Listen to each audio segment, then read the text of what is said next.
Two questions, please. Sure. Prime Minister, before the Janes report, did Australia know that Russia had made a request to station in Indonesia? And my second question is, on the weekend, Roger Cook said that the Liberals' aggressive diplomacy led to the economic coercion. Is that true? Was the Australian government of the time responsible for China's economic coercion, or was China responsible for that?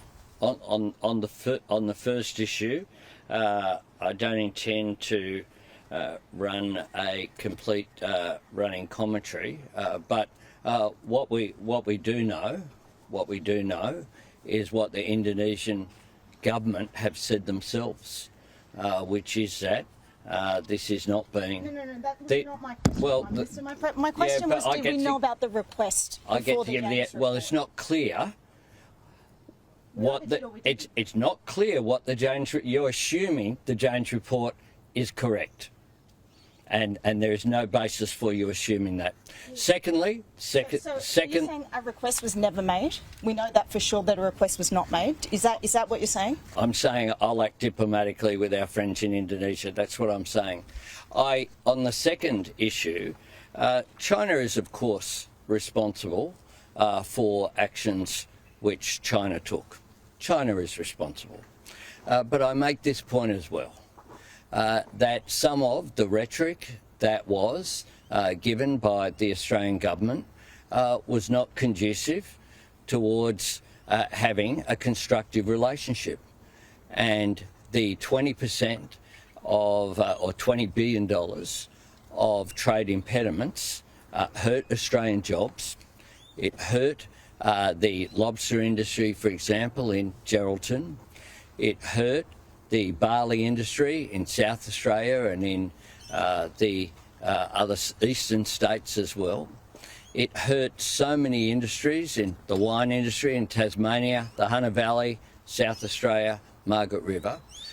We have engaged in a way diplomatically where when our approach to China is to cooperate where we can, to deal respectfully, to not dial things up to 11 at every opportunity, to disagree where we must, and we do so. Disagree on a range of issues. We have different political systems, but we deal like adults in our international relations.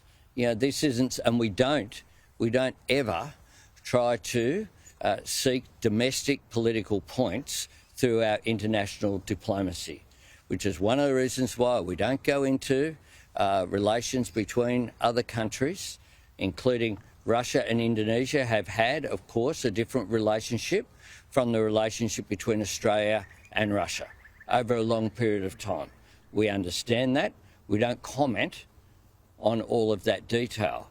What we do is we act in Australia's national interest, which is also, might I say, at this uncertain time in the world, Australia has an opportunity to play a role as adults in the room at a time where there is uncertainty in global markets, in our economy, in international relations, in so many areas as well. We're respected around the world as a middle power. That is how I have acted, and that is how I will continue to act.